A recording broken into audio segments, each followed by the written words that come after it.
সকলেই আমার প্রীতি ও শুভেচ্ছা নেবেন। আশা করি সকলে ভালো আছেন।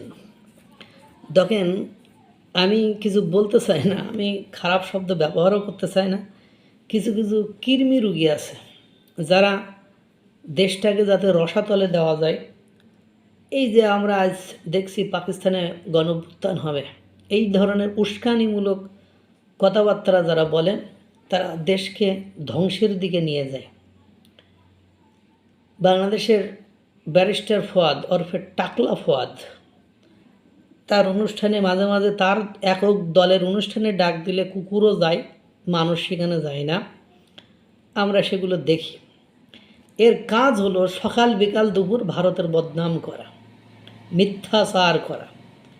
ভারতের কাছ থেকে যে জিনিস নেয় সেই জিনিস উল্টা ভারতের কাছে চাপায় দেয়, আর সামনে কিছু অন্ধ, কানা, পড়াশোনা জানে না, মূর্খ, আবাল, গাধা, এগুলো গাধা বললে গাধারে ছোট করা হয়, এগুলোর গাধাও বলা যাবে না, এদের চিল্লানোতে মাথা মতো নষ্ট হয়ে যায়। আপনারা জানেন বাংলাদেশ এই মুহূর্তে অসংখ্য শিল্প কলকারখানা বন্ধ হয়ে গেছে দুটো কারণে।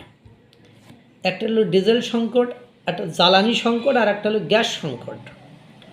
জ্বালানি সংকট এবং গ্যাস সংকটের কারণে ইতোমধ্যে বাংলাদেশের যিনি জ্বালানি মন্ত্রী, উনি ভারতের কাছে সাহায্য চেয়েছেন যে আপনারা আমাদেরকে জ্বালানি তেল, গ্যাস এগুলো দেন, এবং ভারতও অ্যাসিওর করেছে যে তারা দেবে। এর আগে যখন বাংলাদেশের চরম মাত্রায় ডিজেল সংকট পড়েছিল, তখন টন কি টন, মেট্রিক টন ডিজেল বাংলাদেশে দিয়ে সেই অশান্ত পরিস্থিতিকে শান্ত করে বর্তমান যে সরকার ক্ষমতা আছে তাকে টিকিয়ে রেখেছে।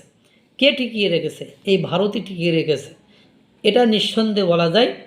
এবং এই যে দীনেশ ত্রিবেদীর সাথে সাক্ষাৎ করে বের হয়ে বাংলাদেশের জ্বালানি মন্ত্রী স্পষ্ট বলল যে মৈত্রী পাইপলাইন দিয়ে আমরা ডিজেল নিয়ে আসি, অথচ এই টাকলা ফোয়াদ ও সেই বিষয়টিকে উল্টায় পেঁচায় ঘোরায় কয় এই যে বাংলাদেশে এখন গ্যাস সংকট, এই গ্যাস সংকটের কারণ হলো ভারত বাংলাদেশের এই গ্যাস পাইপলাইন দিয়ে আর মায়ানমার দুই দিক থেকে চুরি করে নিয়ে গেছে।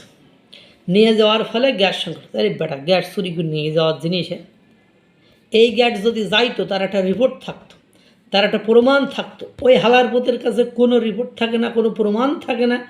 ওই চিল্লানি দেয় দেশকে উচ্ছন্নে নিয়ে যাওয়ার জন্য, দেশকে ধ্বংস করার জন্য এই হুঙ্কার দেয়।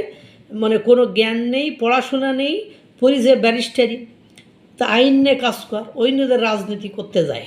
রাজনীতি করতে যেয়ে এই জিও পলিটিক্স বোঝে না, ভূ রাজনীতি বোঝে না। যেখানে দেশের সরকার জ্বালানি মন্ত্রী ভারতের মানে হাত পা ধরাধরি শুরু হয়ে গেছে, দেশ চালাতে, দেশ যারা সামনে নিয়ে যাবে, এই হালাই টাকলা ফুয়াদ কয়ে পাকিস্তানের সাথে আর চীনের সাথে সম্পর্ক। দেশে গ্যাস সংকট, জ্বালানি সংকট, একের পর এক কলকারখানা বন্ধ হয়ে যাচ্ছে। তোর আমেরিকা বাপ হইল, পরীক্ষিত বন্ধু, তোর আমেরিকা বাপ। তুই তো সেদিনও বললি যে আমেরিকা চাইলে আমরা না দেখি করতাম। তোর যোগ্যতা, তুই স্বাধীনতা সার্বভৌমত্বের যে আওয়াজ তুলিস, এই আওয়াজটা একেবারে ভণ্ডামি মুনাফিকি ছাড়া আর কিছুই নয়। তুই ভারত বিরোধী সস্তা রাজনীতি করে দেশকে যাতে ধ্বংস করা যায়, দেশটাকে যাতে পাকিস্তানের মতো দেউলিয়া করা যায়, তুই সেই জন্য এইসব আজগবি গাঁজাখুরি গল্প ঠাপাস। তুই কেমনে কই যে পাইপলাইন দিয়ে গ্যাস চুরি করে? তোর কাছে তোর ডক্টর ইউনূস ক্ষমতায় ছিল, কত ঘনফুট গ্যাস উত্তোলন করা হয়েছে, কোথায় সে গ্যাস গেল এই ইনফরমেশন পাওয়া যাইতো না। এগুলো রেকর্ড থাকে না, এগুলো দালিলিক প্রমাণ থাকে না। কানার ঘরের কানা এইসব মূর্খ আবাল শয়তানগুলোর জন্য দেশ আজকে ধ্বংসের দ্বার প্রান্তে দাঁড়িয়ে আছে। একের পর এক শিল্প কলকারখানা বন্ধ হয়ে যাওয়া মানে বোঝেন দেশের অর্থনীতি ধস। আর অর্থনীতি ধস মানে দেশ বৈদেশিক ঋণের উপর নির্ভরশীল হবে, ঋণের বোঝা টানতে টানতে দেশ পাকিস্তানের মতো দেউলিয়া হয়ে যাবে। এই সব মূর্খ থেকে সাবধান থাকুন। মহান রব্বুল আলামিন সকলকে ভালো রাখুক, সুস্থ রাখুক।